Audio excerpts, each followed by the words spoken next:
রাস্তার পাশে ছোট্ট একটা ফুটপাতে চায়ের দোকান। সকাল থেকে সন্ধ্যা পর্যন্ত সেখানে মানুষের ভিড় লেগেই থাকে। চায়ের কাপে চুমু দিতে দিতে আড্ডা দেন নানা বয়সের মানুষ। কিন্তু এই দোকানের একটি বিশেষ দৃশ্য সবার নজর কাটে। দোকানের এক পাশে রাখা চিনির পাত্রের উপর প্রায় অনেকগুলো সুন্দর মৌমাছি এসে বসে।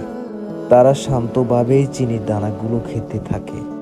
আশ্চর্যের বিষয় হলো, এত মানুষের উপস্থিতি, চায়ের কাপের আনাগোনা কিংবা দোকানদারের ব্যস্ততা কিছুই তাদের বিরক্ত করে না।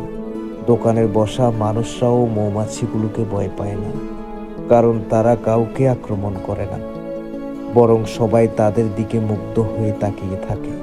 মনে হয় যেন প্রকৃতি ও মানুষের এক অপূর্ব বন্ধন তৈরি হয়েছে এই ছোট্ট চায়ের দোকানটিতে।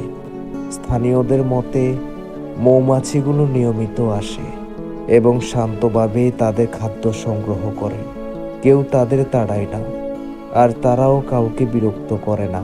এই দৃশ্য আমাদের শেখায় যে প্রকৃতির প্রাণীদের প্রতি সহানুভূতিশীল হলে তারাও মানুষের সঙ্গে শান্তিপূর্ণভাবে সহাবস্থান করতে পারে।